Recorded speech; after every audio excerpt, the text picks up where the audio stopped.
My ex-wife stole from my family and turned them against our son.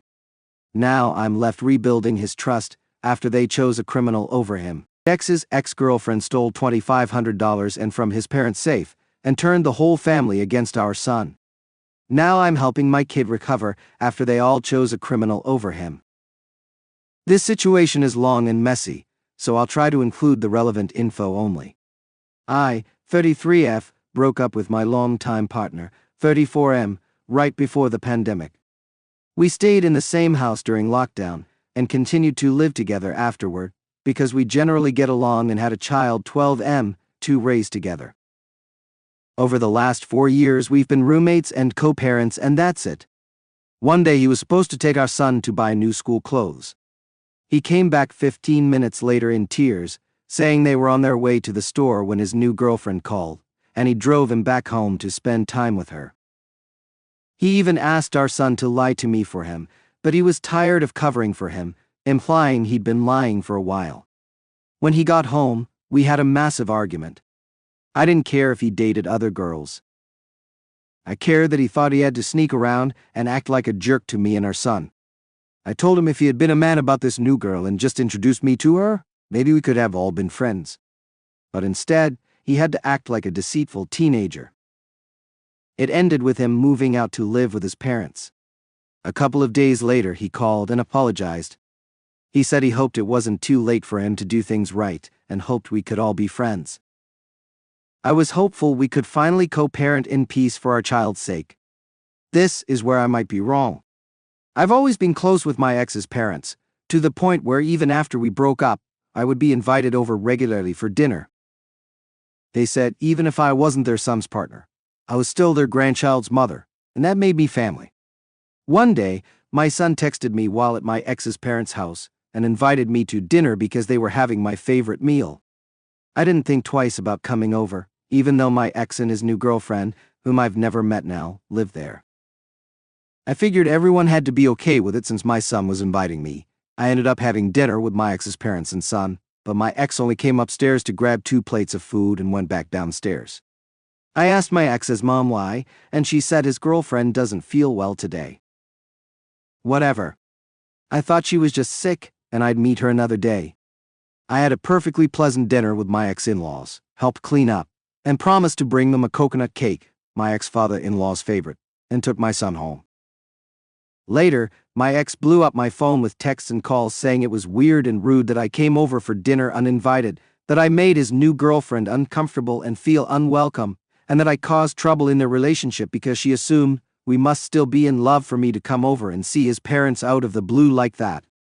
Exes don't do that. It's creepy. I had a talk with my son and asked him calmly if he had asked everyone else if it was okay if I came over before he texted me, and he sheepishly said he didn't know he had to ask since it had never been a problem before. I didn't tell him about his dad's meltdown at me or tell his dad that he was the one who invited me. He's a child and shouldn't be involved. Instead, I just told his dad that I was sorry my dropping by made things awkward, but I thought he wanted us all to be friends from now on, and I figured this was a good place to start. He said there was no way his new girlfriend would want to be friends with me now, way she'd want to be my friend now, that I made her feel uncomfortable in her own home. It wasn't my intention, but I admit I'd be perturbed if he brought this woman into my home. Hey all, I saw a post here recently about not getting many updates to stories submitted to this blog, and figured I could give mine, even though it's a sad one. I also need to vent a little about this situation. Under the cut to save people's dashboards, my ex's new girlfriend will be Lisa, my ex-father-in-law will be Jack, and my ex-mother-in-law will be Mary. I'll start from the day after the dinner and give a concise recap of events. The day after the dinner, I brought Jack the coconut cake I promised, but not wanting to stir up trouble, I texted that I was bringing it over instead of dropping by unannounced like I normally would. Jack met me on the porch instead of inviting me in like he normally would, and I gathered from his distant but polite tone and body language that he was basically shooing me away. I was hurt that a man who had always treated me like a daughter was being cold, but I didn't say anything about it and left. Over the next couple of weeks, my ex-in-laws continued to hold me at arm's length. Once, I would consider them not only family, but close friends. I used to take Mary to doctor's appointments and shopping trips, but texts asking her about her next appointment or inviting her to come shopping with me went unanswered. I used to go fishing and go-karting with Jack, but those invites also stopped. I had a sneaking suspicion my ex was behind the sudden change in my ex-in-laws, and I also started to notice a change in my son. Because my ex and I were never actually married, there was no formal custody agreement between us. He would just text his dad if he wanted him to come pick him up, or text me if he wanted to come home. He's always been a daddy's boy and spent more time with him than at home with me, and I was fine with that. But after the dinner, he spent a lot more time at home with me, and one day he went with his dad only to call me within the hour, crying and asking me to pick him up. On the way home, I gently reminded him that he could talk to me about anything, even if it was hard. Adjusting to his dad having Lisa in his life would be a challenge, but if he had any problems, he could tell me and I would help him fix them. He told me what had transpired over my ex and Lisa's relationship from his point of view. My ex and Lisa had been dating for about 8 months before my son told me, and he pretty much knew about it from the beginning. My ex told him he couldn't tell me about it, and he agreed because he didn't want us to fight. My ex also had Lisa around my son from the beginning, and my son was wary of her at first, but started to like her. So the people saying I should meet Lisa before she was around my son, that ship unfortunately sailed long ago. The day after the dinner, Mary texted my son and basically said, "You're not in any trouble, but don't mention your mom around Lisa again." My son texted back asking why, and she said, "It's just easier not to upset her." Lisa started doing all the things with my ex-in-laws that I used to do. She took Mary to doctor's appointments, took her shopping, went fishing with Jack, and even tried to replicate my coconut cake. My son tried talking to his dad and said it felt like Lisa was trying to replace me, but my dad just said, "She's just being their daughter-in-law. Your mother isn't their daughter-in-law anymore." Still, my son is stubborn and insisted it wasn't fair that his mother was being excluded from the family. Her dad just kept repeating, "She's not family," to which my son yelled, "She's my mom. That makes her more family than Lisa." At this, Lisa apparently got up and left the room while my ex ran after her. Lisa didn't just leave the room though. She took her keys, got in her car, and drove away. My ex drove after her, and Mary and Jack started scolding my son, saying he needed to apologize to Lisa when she got back. That's when my son called me in tears and asked me to come pick him up. He's insistent that he doesn't want to go back over there until they all apologize to him, and I don't blame him. I'm honestly at a loss at all this. My ex never had a problem with me being close with his parents even though we were broken up. Hell, I was the one who stayed with Mary in the hospital for 4 months after she had a heart attack and subsequent heart surgery in 2022. I was the one who went to doctor's appointments, organized her medications, and helped her with physical therapy. I was the one cooking meals every night and bringing them to Jack because both he and my ex have been spoiled by Mary and don't know how to cook for themselves. I was the one cleaning the house for them for over a year while Mary recovered. I did it all because I loved them, not just as his family but as dear friends.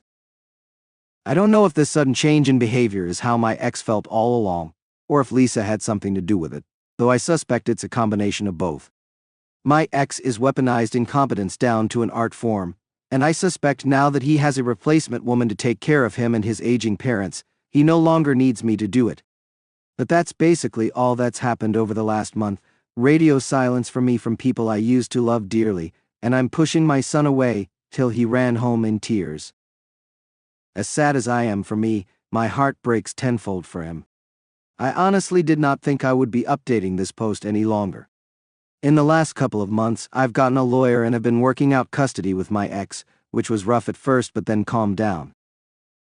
I don't want to go into too many details because this situation doesn't really involve me anymore, just my ex, and he is still my son's father, so I'll give the short version. When my ex was contacted by my lawyer, he started blowing up my phone saying I was trying to take his son and all his money away from him, and how could I do this to him because he would never do this to me, etc., etc. I shut that down quick and told him I didn't want a dime from him. I just wanted some assurance that the agreement we already had in place, VJ's son stays with me, but is free to visit him, VJ stays in place. He kept trying to say lawyers were unnecessary because he wasn't going to try to take him. I stuck to my guns, and he eventually caved. Meanwhile, I had my own things to sort through, and so did my son. It took a while to fully own the fact that I definitely contributed to the pain he's now feeling. When I broke up with my ex, I comforted him by telling him nothing would change. We were still living together. Then his dad moved out, and still I told him nothing would change. I'd still be active in Jack and Mary's lives. I'd still go over there with him all the time. And while that was a nice thought, it didn't really prepare my son for the reality that families change all the time and change doesn't have to be bad or scary. This whole time he was basing his mental health on the idea that nothing about his family would change, so Lisa's introduction slowly shattered.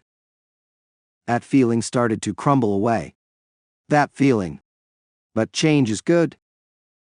Change is normal. I may not like being cut off from Jack and Mary, but they're not wrong when they say I'm not family anymore. They're not wrong for trying to be welcoming to the new woman in their son's life. It sucks, but life goes on. Anyway, my son has been going over there for a few hours about once or twice a week with lots of caveats that he, his dad, and I all agreed to. He gets to decide when he comes over. His dad can invite him, but he's allowed to say no, and he can't argue.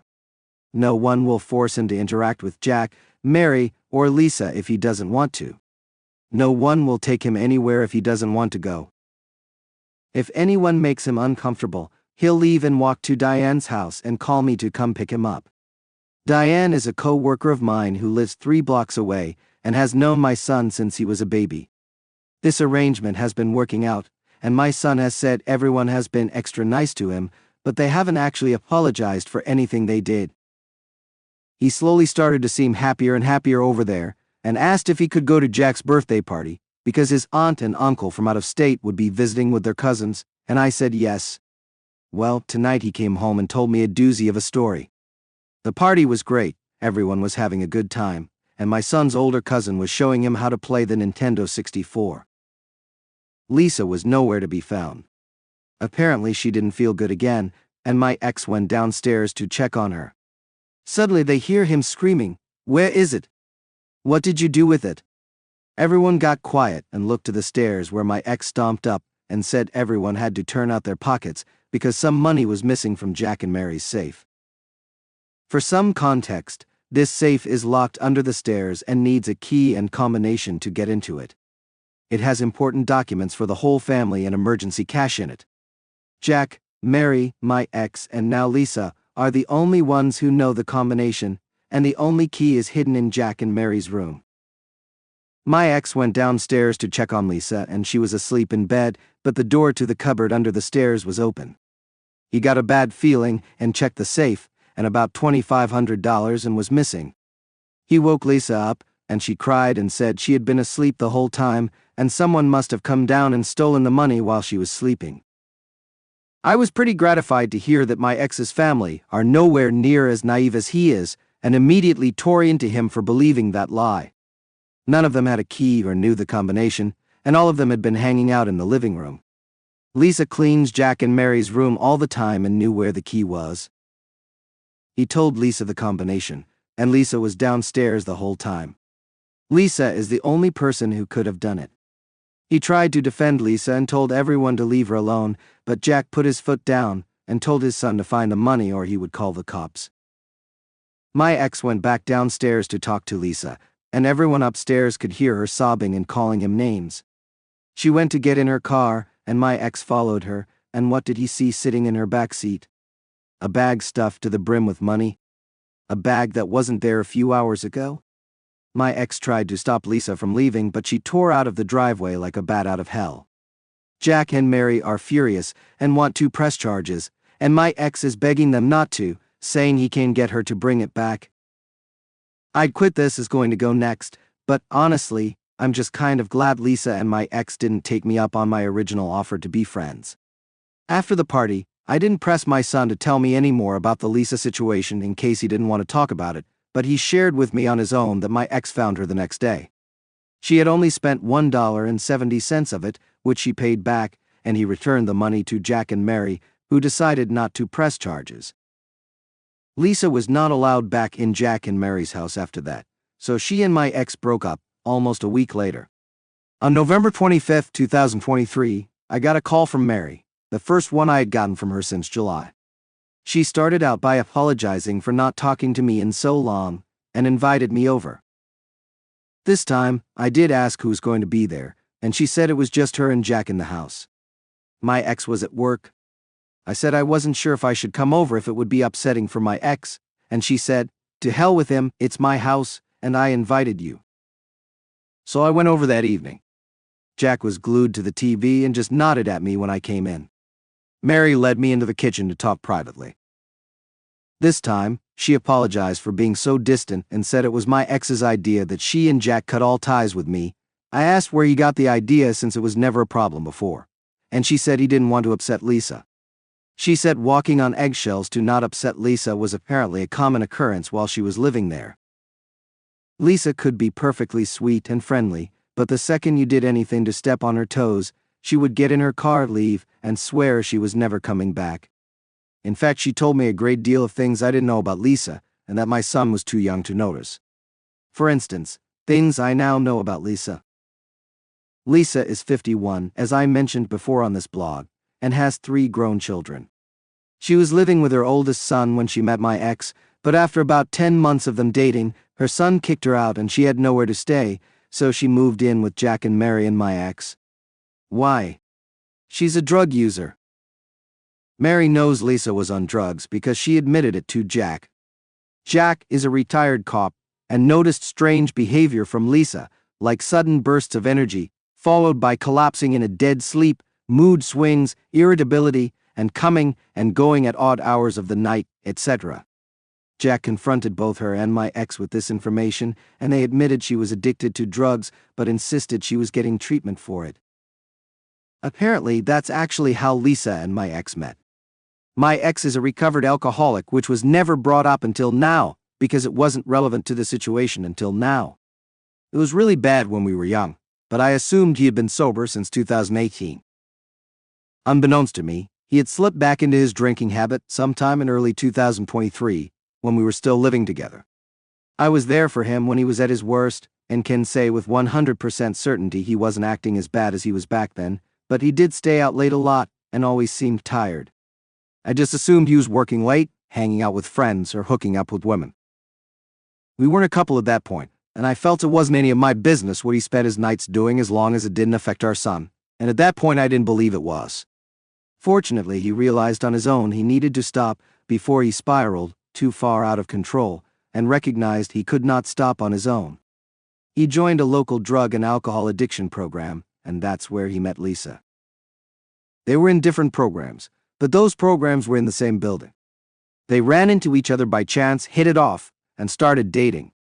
Apparently, my ex even confessed to trying Lisa's drug of choice, but swore up and down he was a recreational user only and wasn't addicted.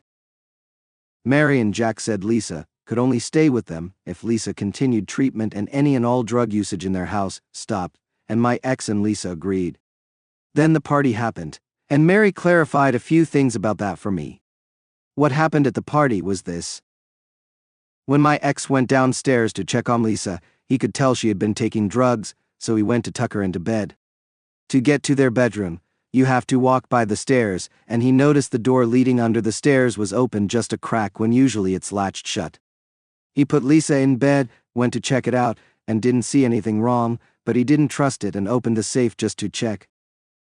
At this point, I interrupted and asked why Lisa even knew the combination, and Mary just said my ex claimed she needed to know it in case of an emergency, and she was stupid to agree to that. They usually keep $9,000 in cash in the safe for emergencies, but my ex counted it twice and was sure $2,100 and was missing. My ex freaked out, shook Lisa, and shouted at her, asking where it went. She said she didn't take it. He came back up to accuse the rest of the family. He lied and said Lisa was sleeping the whole time to avoid mentioning she had taken drugs in his parents' house, but couldn't keep denying Lisa had to have done it when everyone else kept telling him that she was the only one who could have. He went back downstairs to confront her. She yelled that he scared her when he shook her and screamed in her face for no reason.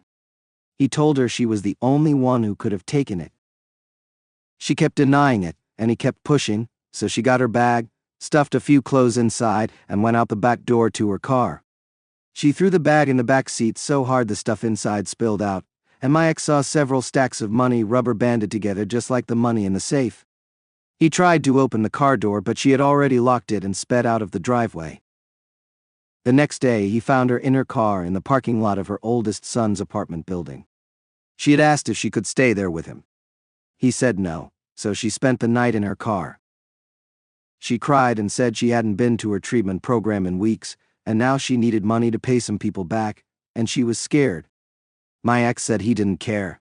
Give him back the money. She gave him back all but $1.60 that she had spent. He said she needed to pay him back in a week, or he'd call the cops on her, and a few hours later she did. She also came with her daughter to pick up the rest of her things from Jack and Mary's house just a couple of days before Mary called me. What happened next leading up to Thanksgiving? Both Jack and Mary kept in touch with me almost to the point they had preempted me, and I was cordial and polite with them but kept my distance. Mary even tried dropping hints that she wanted me to come clean the house for them at one point, and I just directed her to the number for a cleaning service, quite proud of myself for that one.